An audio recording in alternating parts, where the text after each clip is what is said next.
Welcome to Celtic Park. Celtic are champions again. It's 4 in a row for Brendan Rodgers' side. I'm Roger Hannah. This is David Friel. David, a deserved title again for Celtic. Yeah, deserved, and I don't think it was ever in doubt. If you think back to the kind of early weeks of the season, I think Celtic won 14 of the first 15 games in the Premiership this season. The work was done at that stage for me. I think they're by far the better team. You know, they left Rangers in their wake pretty early on. For a long while, it's as if Aberdeen would be the closest challengers in that game. Talking about winning 14 of the first 15, that game at Celtic Park, really good game, 2 each year. I suppose you think that feels a lifetime ago, but you thought at that stage, could Aberdeen maybe keep going? But Celtic were just too strong. Brendan Rodgers wanted a fast start. Pre-season was very impressive. Early Champions League games were impressive, and they carried that on domestically, and to me the league was done by Christmas. We always look at the key players this time of the season. Callum McGregor again has emerged as a key player. I think Rio Hatate's played every game so far in the league, but one of the players who shone first half of the season was Nicholas Kuhn, but probably overtaken in the Player of the Year stakes by Dyson Maeda. Yeah, I mean, we're talking about Christmas, and if you'd have said right there and then who will be Celtic's Player of the Year, everybody would probably said Nicholas Kuhn. He was outstanding. Back to pre-season, he just looked a lot fitter, a lot stronger, more robust. He scored goals. Remember that game against Manchester City, and you think, what a player Celtic have got in their hands here, because he tore Man City apart. And he carried that into the league and the Champions League. He was outstanding. Look, he did tail off for a wee spell.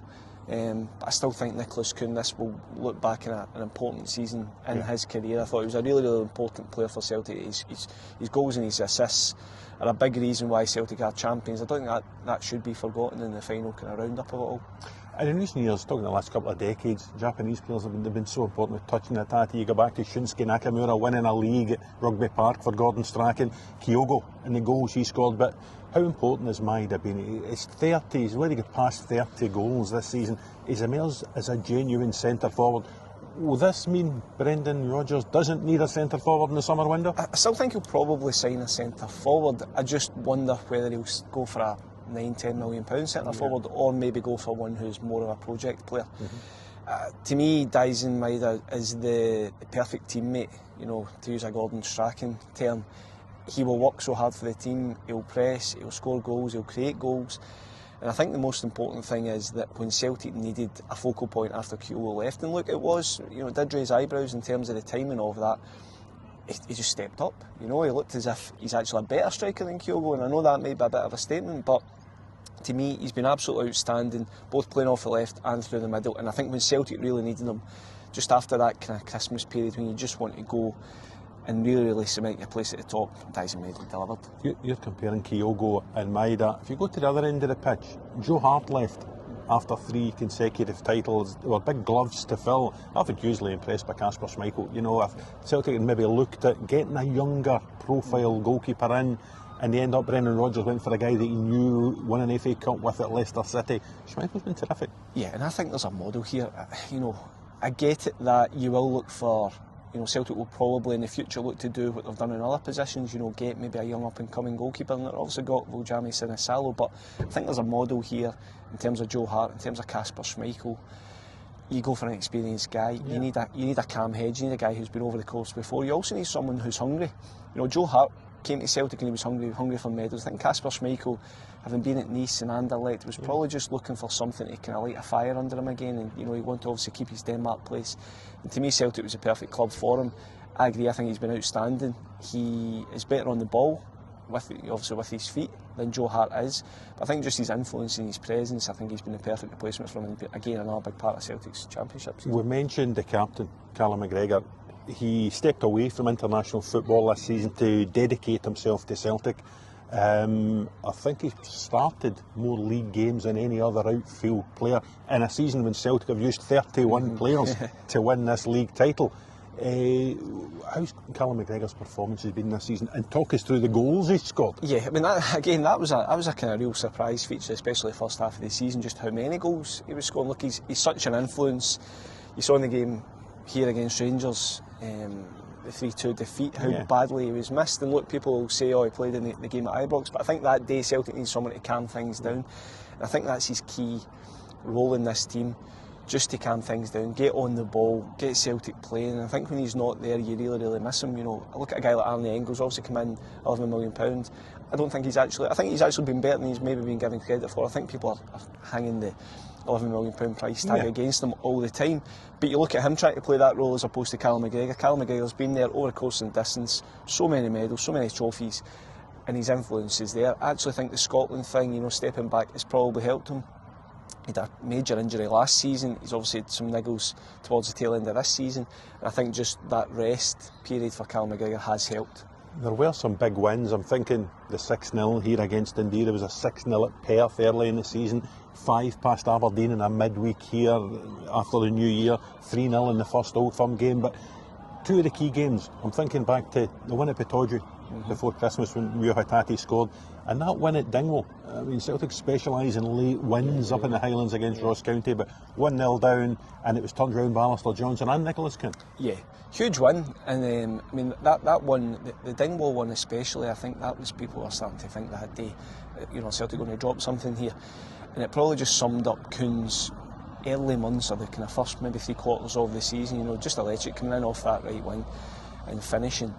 And you're right, there has been some other one, the Rio Hatate goal up in Aberdeen, another game where you think, you know, Celtic are going to have to find something special. There was a great ball from Greg Taylor, another probably unsung hero. You know, it looks as if he is going to leave Celtic, but I think he's played his part as he has done over the last couple of seasons. Great ball in for Rio Hatate, and what a finish it was. And yeah, those are the games for Celtic, especially at that stage of the season, had to find the points, you know, had to find something just to grind it out, and they managed to do it. David, we've come down to Billy McNeil's statue just at the foot of the Celtic Way. You look at this list of prizes that Big Billy won, Celtic's greatest ever captain, but he was always looking forward to the next prize. You think of Callum McGregor and James Forrest, who have now a similar number of medals in their Celtic careers. They'll be looking at next season. Will you see a different Celtic next season? Will there be changes to this title-winning team? Yeah, I think there'll be changes, and I think Brendan Rodgers has alluded to it. I think the squad probably does need refreshed. I mean, the two guys you mentioned, Callum McGregor, James Forrest, they'll certainly be there next season. But I do think he will look to freshen up certain areas of the team. I think certain players will move on. Kieran Tierney's obviously coming in. Another guy who knows the club inside out. I think in other areas, I wonder, Rio Hatate, has he done his time? Does he move on? I wonder if other players in various areas, looks like Greg Taylor's going to move on as well. And I do think Brendan Rodgers will just look to add just a little bit of, I don't mean spark, but just a bit of freshness into the squad. You know, I think when you're on top like Celtic are just now, you're always looking at the next challenge, you're always looking if you can take the next step and make your team a bit better, and also just recycle the squad. You know, Celtic's player trading model, we've spoke endlessly about it, and there might be one or two in there that Celtic think they can go and get some market value for. There were a couple of moments just now run in towards 4 in a row when I thought about that. One, when you looked at Celtic's bench when they lost here to Rangers in the derby, it was very thin.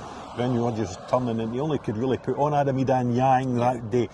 And then that recent defeat at St Johnstone, and just Brendan's quotes after the game about, you know, players in a comfort zone and you know, wanting players that match his hunger almost. And you see the guys going out the door, you know, as you say, Greg Taylor, potentially Hatate, but also there's an awful lot of lone players who are headed by the likes of Lewis Palmer, Odin Thiago Holm, Gustav Lagerbielke. I think if Celtic could get all of them off the wage bill, Celtic will be looking at bringing in maybe half a dozen players again in the summer. It wouldn't surprise me in the slightest. You know, the guys you mentioned will, I would imagine, especially Lagerbielke and Palmer, they will find permanent homes somewhere, and the Celtic will recoup a bit of money. You could easily get £5 or £6 million in between the two of them. I think the 5 or 6, as you say, you know, I think Celtic will look at central defence again. I think they're certainly bringing in Kieran Tierney for left back. I think they'll look at the midfield area. It wouldn't surprise me if Celtic brought in 2 midfielders. I think they'll look to the wide area again. You know, if Palmer goes, you know, James Forrest's there, Yang's there, Kuhn's there, Jota's there, but I do think, especially Daizen Maeda playing through the middle, I think Celtic could look for one more winger. They're obviously having a look at Michel-Ange Balikwisha at Antwerp recently, and we spoke about a striker. And I still think, I wonder if Johnny Kenny, does he go on loan again? Or does he stay as a backup, or does Celtic look for a striker, a more project player? So we'll see, but yeah, I think there will be changes. I think it could be 5 or 6, 100% player coming in. And Brendan never likes to stand still either. He's always looking for more. There's still a potential here for a domestic treble this season. Celtic have done what they wanted to do in Europe. They've got to that round of 24, if you like, in the Champions League. Huge progress. You think of a win against Leipzig, you know, a statement performance. They won't want to take a step back in Europe either. No, because I think the format has been good. Celtic have embraced it. I think they've done really, really well. But you always want to make a step forward. You know, I suppose in hindsight, Brendan will maybe look and say Bayern Munich a bit unlucky to get in the draw, because Bayern Munich very good side. However, if you're going to be batting at that level of that competition, you're going to be playing against really good players. But no, I think Celtic competed. I think they did really well. There was obviously some lows like Dortmund, but highs like Leipzig. And I think at that stage, once you've had a taste of that, I think Brendan will be saying to the board, let's push on again, let's go and see what we can do in the Champions League. Kieran Tierney coming back, as you say, but if Taylor goes, Alec Valle left in January, Alejandro Bernabé left permanently in January, is Jeffrey Schlupp on a permanent deal? Is that a realistic option? I think it's a realistic option depending on his demands. Look, he's very well paid at Crystal Palace. He has been. It will probably depend on what Jeffrey Schlupp wants at this stage of his career. Does he want to come up, compete for trophies, have European experience? Does he want to go elsewhere? Is he getting, you know, what contracts on the table elsewhere? You know, he's a really good career. I think he's shown he can definitely offer something to the Celtic squad. I suppose it then comes out to finances. The Celtic want to sanction a pretty decent wage, you would imagine, for someone who's going to be a squad player, because Kieran Tierney will be the first choice left and you'll have no return on him. You could get a return on Matthias Kvistgaarden, the Brøndby centre forward. He's been linked in more windows with Celtic than I care to remember. It looked close for a spell in January. It didn't happen, even though Kyogo left. Is he one you could see here? He's one I could see here, but I also think Daisen Maeda's emergence as that number 9 maybe lessens the likelihood of that. You know, and as you said, Brendan Rodgers did infer that he might not go and sign a striker for the 10, 11, 12 million everybody thought he would, you know, given that Kyogo had left the club. But look, price tags, you know, come and go, and people will say, oh, do you need to sign this and that? Brendan Rodgers will just be looking for quality. He'll be looking for guys who can elevate this Celtic team and push them on, especially in Europe. No, David, it's 4 in a row for Celtic. We've come into the club superstore at Celtic Park. A lot of it's down to this man, Brendan Rodgers. Another title, a second in his second coming as Celtic manager. A new chapter for his autobiography almost. But how does this Celtic title-winning team of Brendan's compare to his first title-winning team? Well, it would be a good game between the two of them. Yeah, look, his first team has strengths that this team doesn't have, and vice versa. I think Celtic, both times under Brendan, have been very, very strong. You look at guys from his first spell, you know, a flying Scott Sinclair, Tom Rogic, they would obviously go and contribute in this team. Yeah.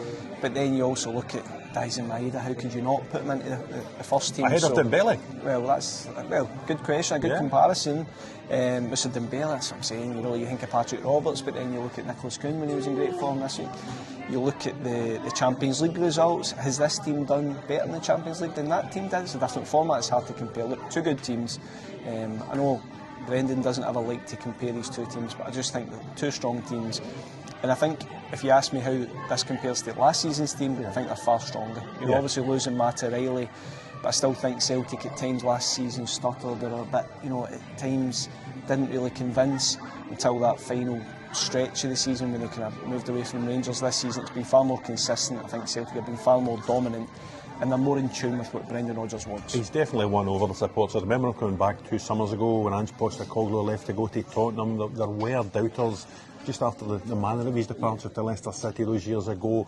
He's silenced them all now, hasn't he? Oh, he's silenced them, but I think he knew when he came back that it was going to be a bit awkward, and I think that's the right word, because even in the dealings with him and in his own kind of body language and everything like that, he didn't seem the same. I think it wasn't until that run-in where he really came into his own again as Celtic manager last season, and he's just carried that on this season. We're getting into the last year of his contract. Again, he's done very well to back any questions about his long-term future. He talks about 3 years the first time. If he does 3 years this time, 6 years as Celtic manager, it's a long time. What do you think will happen, and when? I'm very torn on this. I don't honestly. I think it's quite hard to say right now. I think when he came back second time around, he said, "I've signed a 3-year contract. I will be here for the entirety of the 3-year contract." What I would say is that whatever the decision is, if he's going to make it, he's probably going to have to make it quite early next season. I think, because otherwise it's just going to become a thing. It's going to become a dominant theme. I don't like that either. I think the clarity has to come out. You know? Actually, I'm never a fan of that. We had it recently with Steve Clark, you know, talking about what he'll do, 75% certain to go. I just think it puts the wrong message into players' heads if they think a manager's leaving. And I know the point you make that, you know, that they could announce it early. I'm not so sure they will. I'm not so sure they will either, but my worry, or if I was in Celtic's shoes, Brendan Rodgers' shoes, is the longer this goes on without signing a contract, the more people start to say, are you staying or not? So I think Celtic and Brendan should probably just come out and say, you signed a year extension, or look, he's just going to do his 3 years. If he has it in his head that he's only going to do the 3 years and this is going to be his final season, can you see him really going for it this summer and building a team that will go and finish his second spell at the club with a real flourish? Yeah, 100%. But I think if he was staying for another 10 years, he would want to go for it, because I think he feels he's got Celtic to a level, especially in the Champions League. And I always think if you've got a team that can compete in Europe, the domestic stuff takes care of itself. It should, really. I know Rangers is maybe an outlier in that theme, but I think if Celtic can get a team that can compete in the Champions League, then they'll win domestically. So he knows that Celtic have got to a certain level in the Champions League. He wants to kick on now. That means investment, that means recycling the squad, and I think he'll be fired up to do it next season. He is always very single-minded, Brendan, about his team, about his club, about the way he wants to play. He doesn't look at others, he just wants to drive his own standards. But will Celtic be looking at what happens across the city this summer? 49ers Enterprises, Andrew Kavanagh coming into Rangers, and Rangers, the main title rivals, perhaps having more investment than they would ordinarily have had. I think you're always going to keep an eye on the competition, no matter what industry you are in, and especially in Scottish football when there's a big two and they're always going to be competing for the title. However, I think Celtic have shown, what was the kind of famous phrase, a stand-alone policy. I think Celtic have always shown that you can't really just react, you have to be the best that you can be. Celtic very well off financially.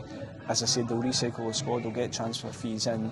They have a chance to now kick on, and a chance to really establish themselves as a knockout team in the Champions League. And I think that what happens across the city is irrelevant in that scheme of things. And for me, for Brendan Rodgers, it's about kicking on, it's about pushing on and seeing what level Celtic can get to in Europe.